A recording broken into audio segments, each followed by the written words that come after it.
E aí, futuros servidores e servidoras de todo o Brasil, sejam muito bem-vindos. Hoje a gente vai mergulhar de cabeça num tema que, olha, é espinha dorsal da boa gestão e, claro, figurinha carimbada em qualquer concurso. Como é que se usam dados para tomar decisões inteligentes em políticas públicas? Tudo pronto por aí? Então bora lá.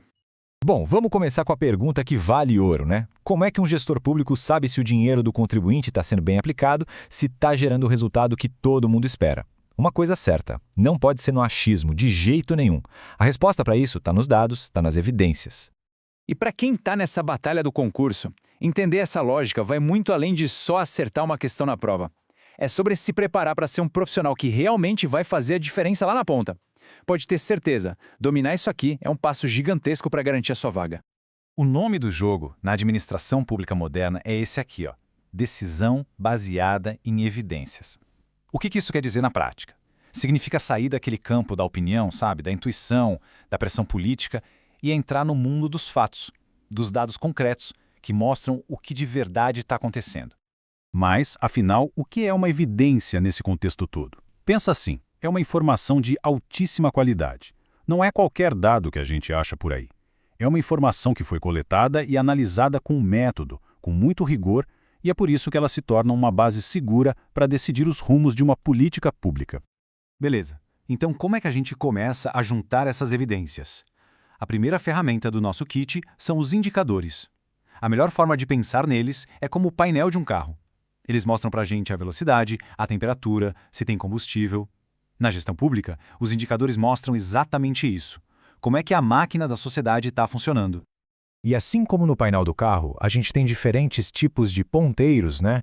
Para analisar as políticas públicas, nós usamos principalmente 3 grandes grupos de indicadores, que a gente vai ver em detalhes agora mesmo. E o bacana de olhar para essa tabela é perceber como cada coluna mostra uma parte diferente da foto completa. Os indicadores sociais, como a mortalidade infantil, medem a qualidade de vida das pessoas. Os econômicos, tipo a taxa de desemprego, dão o termômetro da saúde financeira do país. E os institucionais, como o índice de transparência, medem a eficiência do próprio governo.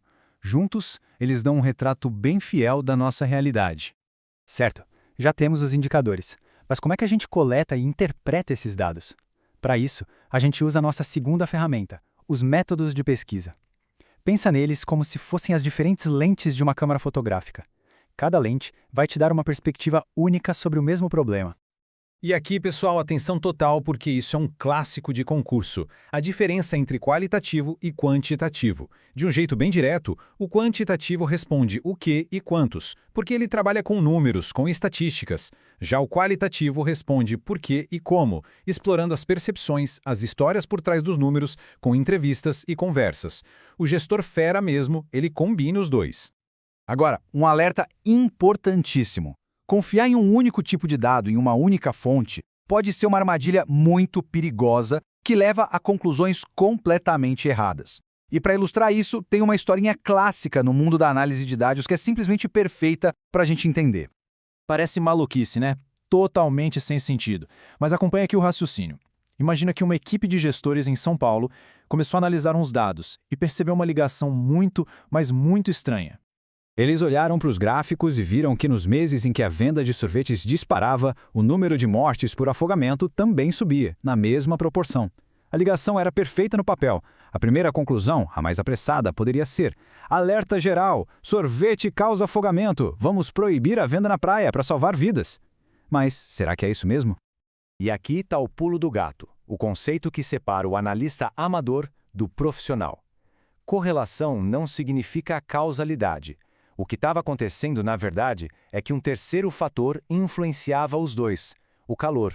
Em dias quentes, as pessoas tomam mais sorvete e vão mais para a praia, o que, infelizmente, aumenta o risco de afogamentos. A solução para não cair nessa cilada tem nome: triangulação de dados. Então, o que é essa tal de triangulação? É exatamente o que o nome sugere: olhar o problema por pelo menos 3 ângulos diferentes. É combinar os dados quantitativos, como os números de vendas, com dados qualitativos, como entrevistas com salva-vidas, e ainda outras informações, tipo a temperatura. Isso torna a análise infinitamente mais forte e protege a gente de conclusões simplistas e bem perigosas. Perfeito! Já entendemos as ferramentas, indicadores, métodos e a importância de triangular tudo. Agora, bora ver como tudo isso se transforma numa gestão pública mais eficaz no dia a dia, na prática. Pensa nisso aqui como um roteiro prático para o gestor público moderno. Primeiro, ele usa dados para diagnosticar o tamanho real do problema. Depois, vai atrás do que já funcionou em outros lugares. Analisa os riscos, toma decisão com base em tudo isso e, o mais importante, continua monitorando com indicadores para ver se o caminho está certo ou se precisa de ajuste. É um ciclo que não para, de aprendizado e melhoria contínua. Ok, pessoal, chegamos naquela parte que todo concurseiro ama, a revisão final, o resumo estratégico para a prova. Foco total aqui, porque são os pontos que as bancas mais gostam de cobrar sobre esse assunto. Vamos lá! Anota aí, porque isso aqui despenca em prova. As bancas adoram, mas adoram mesmo, pedir a diferença entre quali e quanti. Elas também pedem exemplos de indicadores sociais para ver se o candidato sabe o que eles medem. E claro, o conceito de triangulação é aquela questão certa para testar quem entendeu o assunto de verdade. E para fechar a revisão com chave de ouro, o vocabulário essencial. Grava bem estes 5 termos aqui. Evidência, que é a base de tudo, indicadores públicos, que são as nossas ferramentas de medição, os métodos qual e quant, que são as nossas lentes de análise, triangulação, a técnica para não cair em armadilhas, e a gestão orientada por dados, que é o grande objetivo. Dominando isso aqui, a aprovação fica bem mais perto. E para a gente terminar, fica aí uma reflexão. Usar dados não é só sobre ser mais eficiente com o dinheiro público. É também sobre entender quem mais precisa de ajuda, onde estão as maiores desigualdades e como a gente pode criar políticas que não sejam apenas eficazes, mas que sejam, acima de tudo, mais justas. Pensem nisso. E se essa nossa conversa ajudou a clarear as ideias para os seus estudos, já sabe, né? Deixa aquele like para dar uma força para o nosso trabalho e considere se inscrever no canal para não perder as próximas análises. Bons estudos e até a próxima!